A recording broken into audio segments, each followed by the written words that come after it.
Aujourd'hui, j'aimerais vous parler d'une émotion qui va vous empêcher complètement de vivre votre propre vie. Si vous voulez, on va dire, avoir une vie différente, si vous voulez vivre votre vie selon des règles différentes, si vous voulez tracer votre propre voie, l'émotion dont je vais vous parler aujourd'hui va vous empêcher complètement de le faire. Cette émotion, justement, c'est le doute. J'aimerais, à travers cette vidéo, vous permettre de comprendre ce qu'est un doute, ce qu'est le doute, comment il se déclenche, quelle importance vous devriez y accorder et surtout comment est-ce que vous pouvez quand même réussir alors que vous connaissez le doute de temps en temps. Pourquoi est-ce que je vous dis que le doute va vous empêcher de réussir à vivre votre vie? Parce que le doute on va dire, est l'émotion la plus destructrice pour votre capacité à passer à l'action. Dit plus clairement, quand quelqu'un est dans le doute, il va être complètement dans l'inaction. Il sera tellement dans sa tête à imaginer des scénarios catastrophes qu'il ne mettra rien en place justement pour avancer quand même. Par exemple, les gens qui veulent vivre leur propre vie, qui veulent changer de plan de vie ou qui veulent changer de se réorienter ou je ne sais quoi encore, il y a le doute qui arrive, c'est « et si c'était le mauvais choix? Et si ça ne marchait pas? Et si ce n'était pas pour moi ?»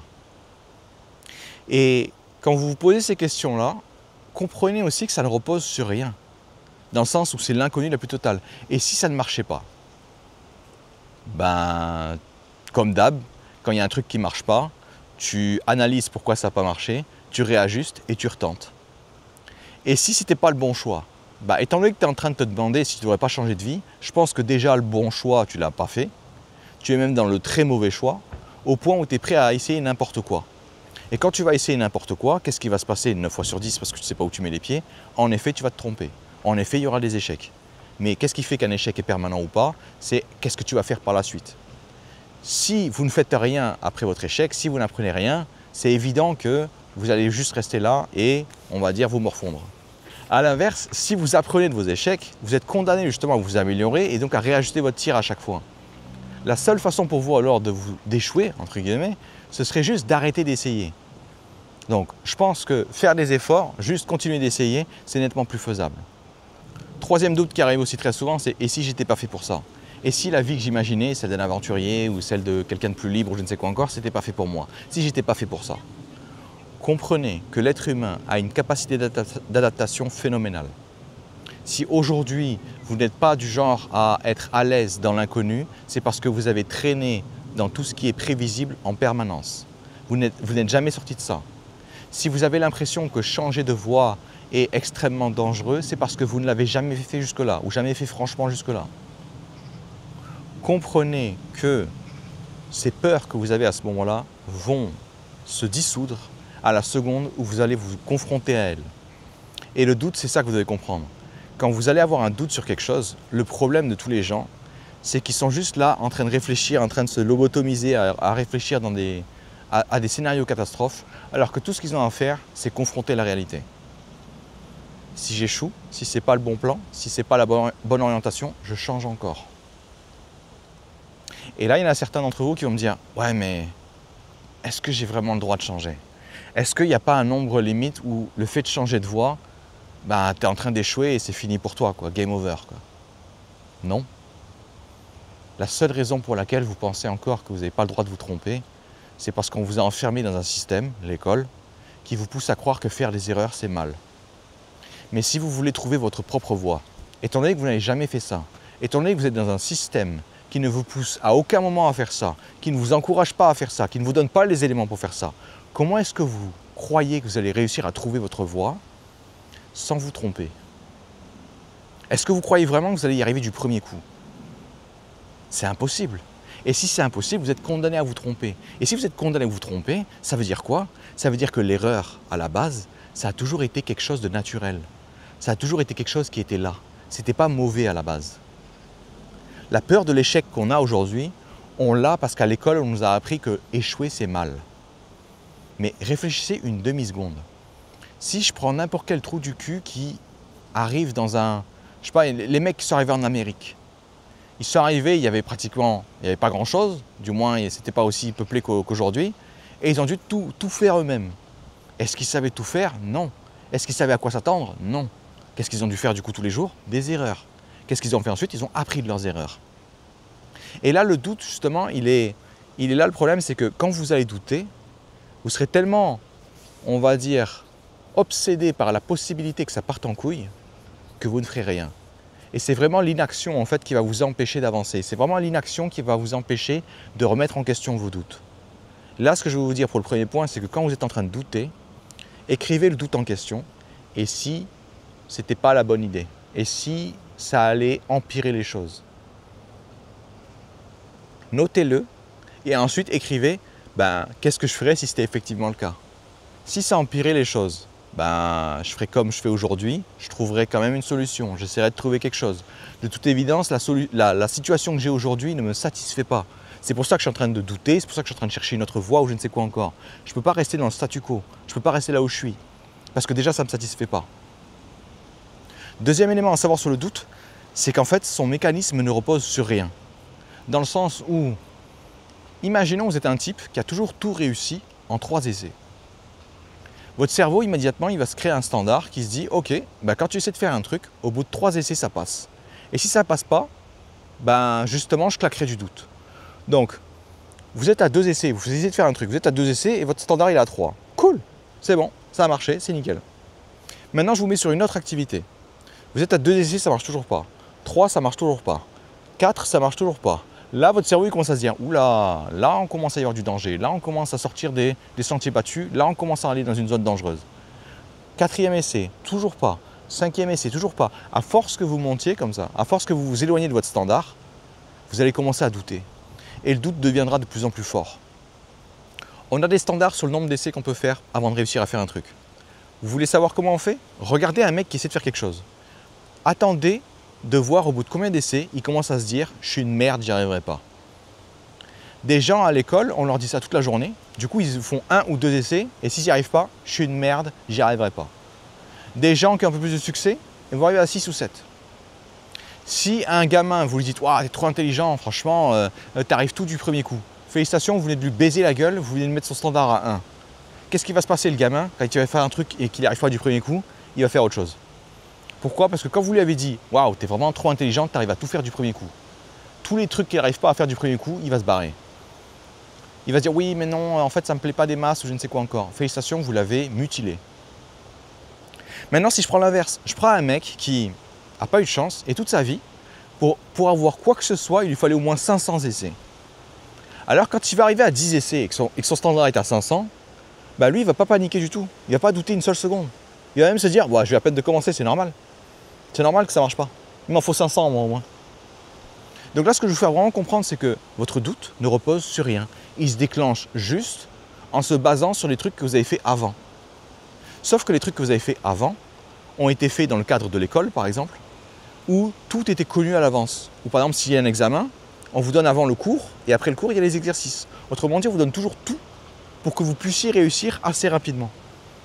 Et là, quand vous allez commencer à tracer votre propre vie, étant donné que vous allez faire quelque chose de complètement inconnu, vous n'aurez pas en fait ce matelas, vous n'aurez pas en fait ces conditions de départ. Du coup, le standard que vous avez, alors quand j'ai absolument tout et que je sais tout, il me faut 3 essais pour y arriver. Et vous allez prendre le même seuil et vous allez vous dire, alors là maintenant je suis totalement dans l'inconnu, j'ai jamais fait ça de ma vie et je laisse quand même mon seuil à 3. On a tous des seuils complètement foireux sur le nombre d'essais, sur le temps que ça prend. Combien de gens me disent « Ah ouais, j'aimerais bien vivre ma vie, j'aimerais bien vivre selon mes règles, je me laisse 2 ans. » Et dans ma tête, je me dis « Pourquoi 2 ans ?» Et même je lui dis « Mais pourquoi 2 ans? Il se passe quelque chose en 2 ans ou comment ça se passe ?» Bah ouais, parce qu'en fait, c'est soit je vais vivre ma vie et je me laisse 2 ans, soit en fait je fais un BTS, alors que sur un boulot qui ne me plaît pas du tout, hein, mais moi je sais que j'aurai un diplôme et du coup je peux avoir un travail. Et là, dans ma tête, j'ai envie de me fracasser le crâne parce que le mec est en train de me dire je vais comparer les choux avec les haricots. Je vais comparer faire quelque chose qui est tracé à l'avance avec 80% de succès et qui prend 2 ans. Et je vais le comparer avec un truc que très peu de gens ont réussi à faire dans la vie, dans le monde, qui va me demander un effort colossal sur moi-même, changer ma façon de voir les choses, changer ma façon de voir l'échec ou je ne sais quoi encore, et qui va me demander un travail profond sur moi-même et qui n'a jamais été fait par qui que ce soit, et on va dire me concernant, et qui, on va dire, vous n'allez pas trouver un livre qui vous donnera le mode d'emploi, et ce mec-là se met quand même 2 ans. Et pourquoi est-ce qu'il se met le même délai? Parce qu'il se dit, ouais, 2 ans, ce serait pratique. Et c'est pareil pour les gens, ils vont me dire, ouais, je me laisse 1 an pour faire ça. Et ouais, c'est vivre ma vie, etc. Enfin, vivre ma vie, vivre de mes rêves. J'ai pourquoi 1 an? Bah, en fait, dans 1 an, je finis mes études. Du coup, ça serait bien que j'enchaîne sur, en fait, je kiffe ma vie, quoi. Il y a un truc que vous devez très vite comprendre sur vos seuils, sur vos standards, là, que ce soit sur le nombre d'essais, que ce soit sur le temps que vous vous laissez pour réussir ou je ne sais quoi encore. L'univers s'en bat les couilles. Quand vous allez voir l'univers et que vous dites « Ok, univers, je te propose un deal, 2 ans, je te laisse 2 ans d'enfer, par contre, derrière, tu me donnes la vie de mes rêves. » L'univers en a tellement rien à péter qu'il vous dit d'aller vous faire enculer, quoi. Le temps que vous vous mettez là, vos 2 ans, je ne sais quoi encore, ne repose sur rien. Vous comparez des choses qui n'ont rien à voir.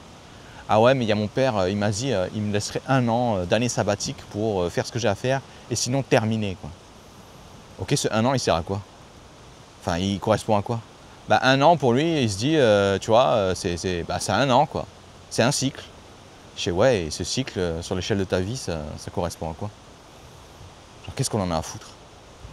Tous les seuils que vous avez, tous les standards que vous avez, qui vont déclencher le doute, ne reposent sur rien, à part sur ce que vous aimeriez qu'il se passe. Moi-même, quand j'ai voulu vivre ma vie, quand j'ai voulu redéfinir les règles, ma façon de voir le monde, etc., je me suis laissé 2 ans. J'ai fait la même erreur. Et vous savez quoi? Ça m'en a pris 5 de plus pour réussir. Est-ce que ça en valait moins la peine parce que ça a pris 7 ans au lieu de 2? Absolument pas. Je peux vous assurer que s'il fallait le refaire, je le ferais exactement de la même façon, avec le même temps de merde. Mais dans votre tête, quand vous allez vous dire « Ouais, mais moi j'aimerais bien que ça arrive en 2 ans », comprenez que l'univers en a rien à péter.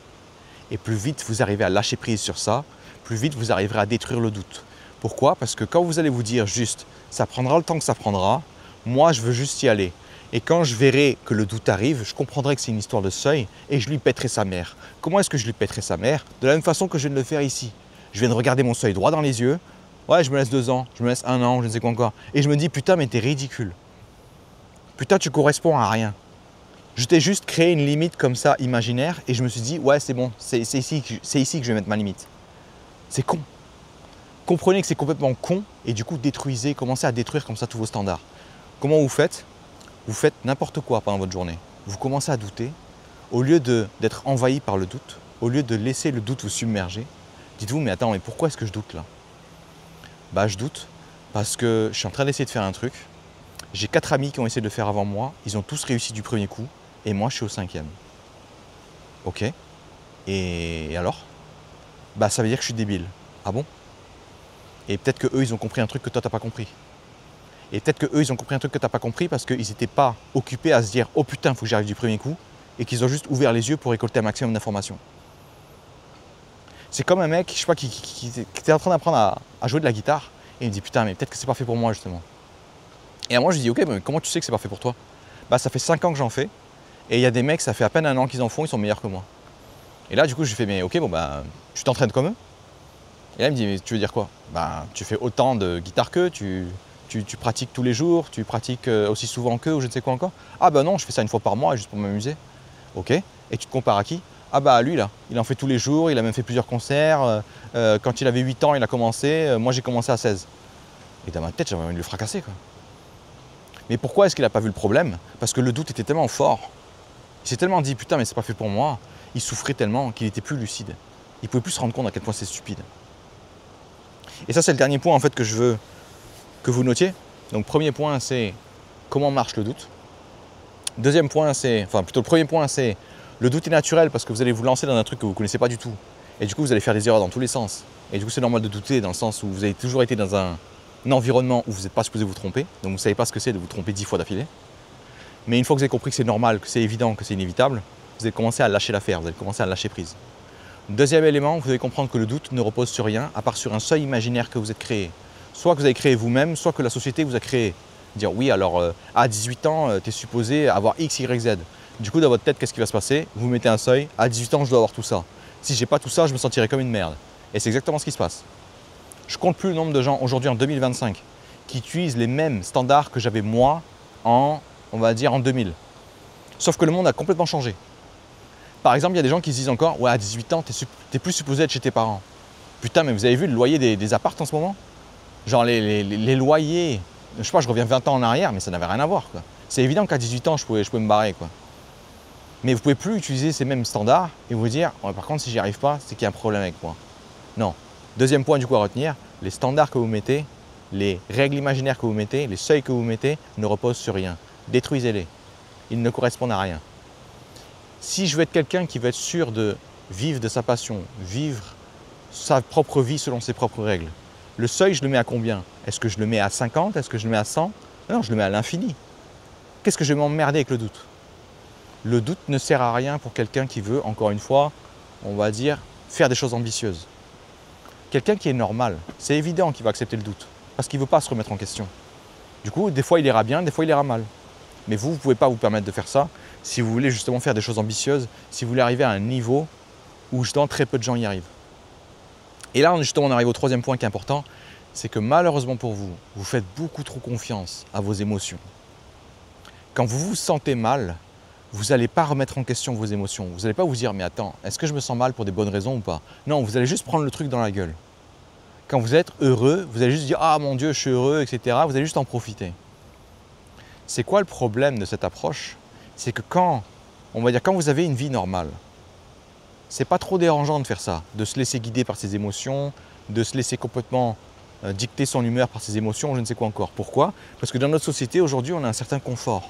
Donc, même si vous vous branlez les couilles 3/4 de la journée, vous devriez pouvoir manger, vous devriez pouvoir trouver un travail, vous devriez pouvoir avancer dans la vie, avancer dans le sens où vous pouvez manger, boire, dormir, je ne sais quoi encore, tranquillement. Par contre, si je vous mets dans un environnement où vous aurez l'impression de vous tromper tout le temps, vous aurez l'impression de jamais être assez, vous aurez l'impression de ne pas être à la hauteur. Autrement dit, si je vous dis que, si je vous dis que je veux vivre ma vie et que j'ai jamais fait ça, et que du coup je vais me préparer à me prendre des tôles en boucle. À votre avis, est-ce que je vais laisser mes émotions dicter mon humeur, dicter ma santé? Hors de question.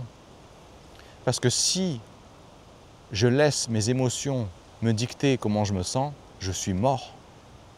Étant donné qu'on m'a appris, qu'on m'a même conditionné pour croire que faire des erreurs c'est mal, avant de réussir à me séparer de ça, il va falloir que, on va dire, j'apprenne à le minimiser à chaque fois.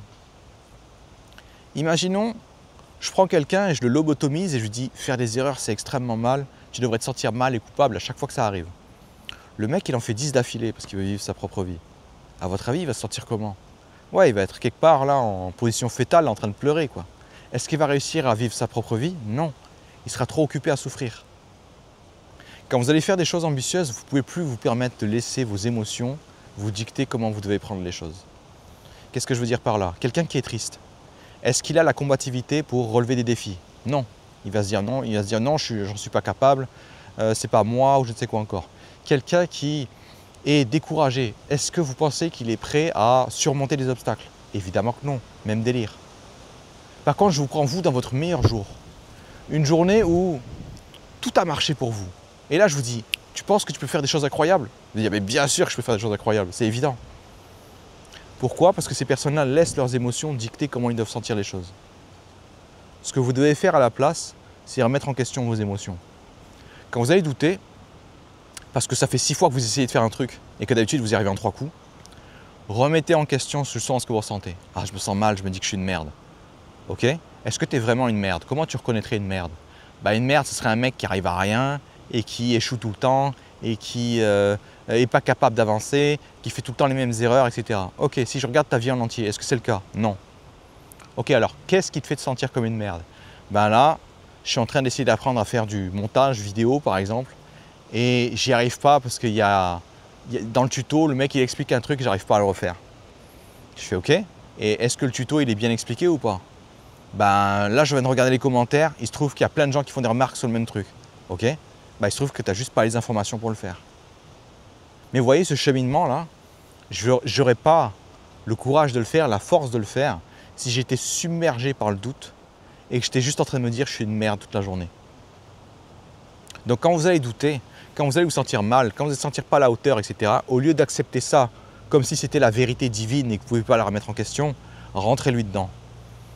Rentrez-lui dedans et demandez-vous, est-ce que cette émotion que je ressens là m'est utile? Et si elle n'est pas utile, virez-la. Comment est-ce qu'on vire une émotion?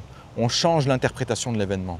Ici, par exemple, je me disais que j'étais une merde pour le montage, mais en fait non, c'est juste que le tuto est mal expliqué.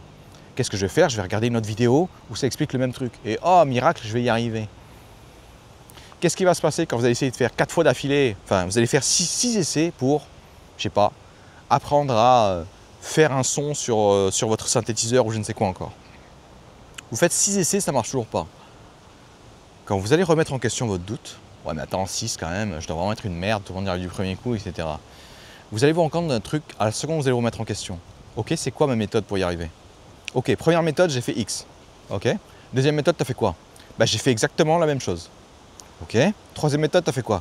J'ai fait encore une fois exactement la même chose. Ok. Est-ce que tu es complètement con ou comment ça se passe? Parce que si tu fais un truc et que ça ne marche pas, si tu le fais 3 fois d'affilée, ça ne marchera toujours pas. Si tu le fais 6 fois d'affilée, ça ne marchera toujours pas non plus. Et vous seriez surpris du nombre de gens dans ce milieu, dans ce monde, pardon, qui, quand ils sont face à un problème, font juste tout le temps la même chose en boucle. Et pourquoi est-ce qu'ils font ça? Parce qu'à l'école, on nous a appris un truc trop con. On nous a appris que si on n'a pas les résultats qu'on veut, si on n'a pas la bonne note ou je ne sais quoi encore, c'est parce qu'on n'a pas assez travaillé. On n'a pas assez fait d'efforts. Alors le mec qui doit juste appuyer sur 4 boutons pour faire son son, là, sur son synthétiseur, là, il va appuyer sur les 4 boutons, ça ne marche pas. Qu'est-ce qu'il va faire au deuxième essai? Il va appuyer sur les mêmes 4 boutons, mais il va le faire plus fort. Encore une fois, c'est comme l'exemple que je prenais. Je suis un archer, je commence à bander mon arc, ça, je balance ma flèche, je tire à côté. Je ne vais pas régler le problème en visant plus fort. Je vais régler le problème parce que je comprends qu'il y a eu de la vibration, je vais comprendre que quand j'ai lâché ma flèche, j'ai laissé un peu traîner et du coup là, ça a dévié la trajectoire. Bref, je vais commencer à récolter de la donnée. Donc là, le point que j'essaie de vous donner, c'est vraiment quand vous avez l'émotion du doute qui commence à arriver, quand vous commencez à vous dire que je ne suis pas à la hauteur, je ne sais quoi encore, au lieu d'accepter ça comme argent comptant, au lieu d'accepter ça comme si c'était une réalité divine, une vérité divine, pardon, remettez-la en question et démolissez-la. Vous voulez faire des choses qui sont complètement inconnues pour vous. Vous voulez faire des choses qui sont nouvelles pour vous. Mieux que ça encore, vous voulez faire des choses qui sont nouvelles pour, on va dire, pratiquement la quasi-totalité de la population mondiale. Ne vous attendez pas à réussir du premier coup, ni même au 10e. Au lieu de ça, commencez justement à redresser tous ces seuils. Ah ouais, je me laisse 2 ans pour y arriver. Ok, ce seuil-là, il dégage. Ces 2 ans ne correspondent à rien, à part un temps limite que je me fixe parce que ce serait pratique pour moi pour la suite. Le monde n'en a strictement rien à foutre de ce qui est pratique pour vous. Le monde n'en a strictement rien à foutre de à quel âge vous avez ou je ne sais quoi encore. À la fin, le monde vous dira la chose suivante. Tu veux ta vie de merde, viens la chercher. Si tu as toutes les compétences pour pouvoir la vivre, cette vie, tu l'auras. Tant que tu ne l'auras pas, tant que tu n'auras pas ces compétences, pardon, tu n'auras pas cette vie. Ça peut te prendre 5 ans, 10 ans, 15 ans ou ça peut te prendre 1 an si tu arrêtes de souffrir toutes les 2 secondes. Et les vidéos que je fais justement, c'est pour accélérer le processus. Pourquoi? Parce que moi, s'il m'a fallu 7 ans pour réussir, c'est parce que j'ai passé 5 ans entiers en équivalence, sur ces 7 ans, 5 ans entiers à souffrir. Et cette souffrance était totalement inutile. Elle était injustifiée. Elle ne m'apportait aucune information. Elle n'a fait que me ralentir. Donc si aujourd'hui je peux faire une vidéo pour vous pousser à aller un tout petit peu plus vite que moi et vous permettre de gagner quelques mois, quelques années même dans votre vie, c'est avec plaisir. Donc vraiment ce que je veux que vous fassiez, c'est augmenter vos seuils. Vous avez l'habitude de tout réussir en 3 coups, lancez-vous dans des projets où il faudra réfléchir pendant une journée entière.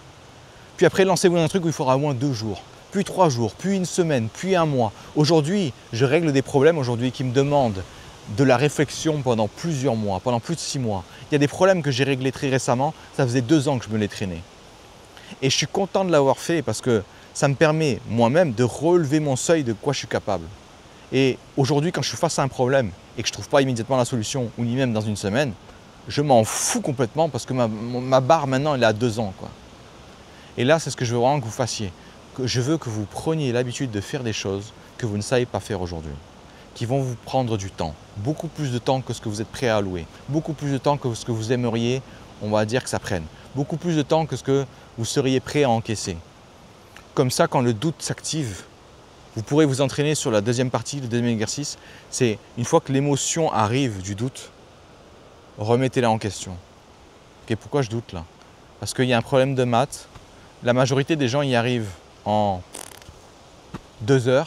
Ça fait 4 heures que je suis dessus. Ok, cette majorité de gens, c'est qui? C'est des mecs qui ont fait spécialité maths. Ok, tu as fait la même chose? Absolument pas. Ok, du coup ça t'étonne que ça te prenne plus de temps? Plus maintenant. Remettez en question vos émotions au lieu de les accepter comme si c'était des réalités divines.